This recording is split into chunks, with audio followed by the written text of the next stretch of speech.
They doubted her.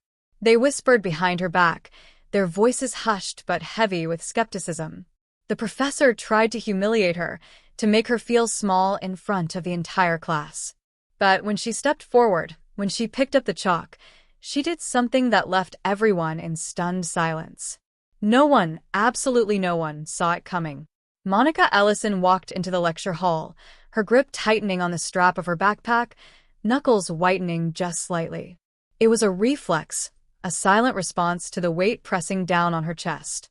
The air inside was still, almost too still, yet thick with unspoken expectations, the kind that had lingered within these walls for years. This wasn't new.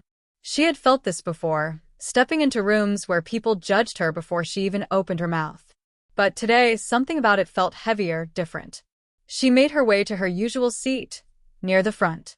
With deliberate calmness, she flipped open her notebook, its pages crisp and ready. Around her, students murmured in hushed voices. Some exchanged quick glances, unspoken words passing between them. Others scrolled mindlessly through their phones, waiting for class to start, indifferent but present. The room itself was enormous. High ceilings, endless rows of seats stretching back, and at the front, a chalkboard so large it seemed to dwarf anyone who stood before it.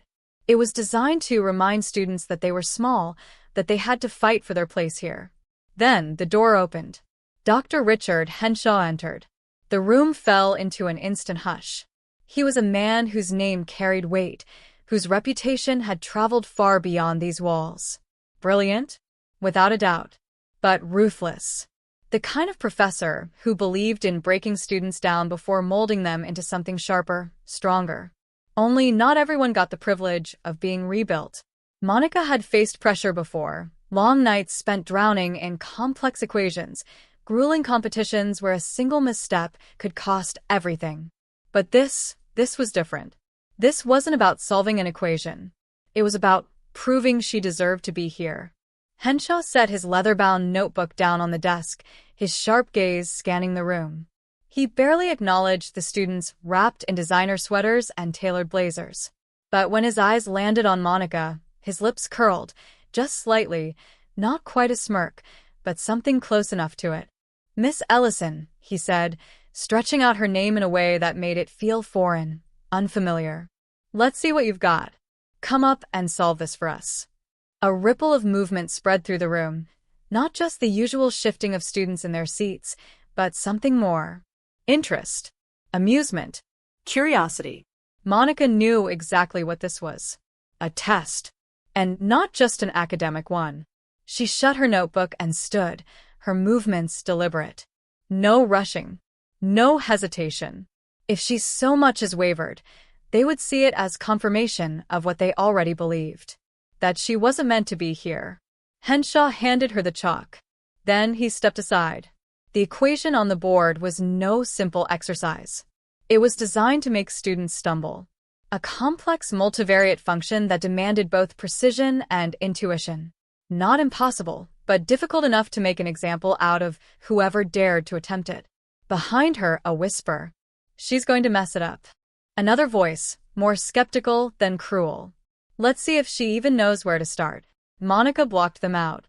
Numbers had always made sense to her in ways that people never did. This wasn't about whether she could solve the problem. This was about whether they were ready for what she was about to do. She took a slow, steady breath. Then, lifting the chalk, she made her first mark. The moment the chalk touched the board, the atmosphere in the room shifted. The occasional rustling of paper, the faint tapping of a pen. Everything faded. All eyes locked onto her. She moved with certainty. Each stroke was deliberate, each step unfolding with the kind of clarity that only came from true understanding. This wasn't about simply getting the right answer. It was about efficiency. A straightforward approach would work. But Monica saw something better. A shorter, more elegant path, one that skipped unnecessary steps, one that only someone who truly grasped the material would recognize. Behind her, Henshaw watched, arms crossed, his usual mask of indifference slipping into something more focused. He wasn't just observing. He was waiting for her to falter. Monica reached the midpoint of the solution and paused just briefly. Not out of doubt, but out of habit. She had learned long ago that her every move would be scrutinized. So, she made sure there was nothing for them to question. The whispers had stopped. The students who had once exchanged smug glances now leaned forward, their previous amusement replaced with something else. Interest. Maybe even disbelief.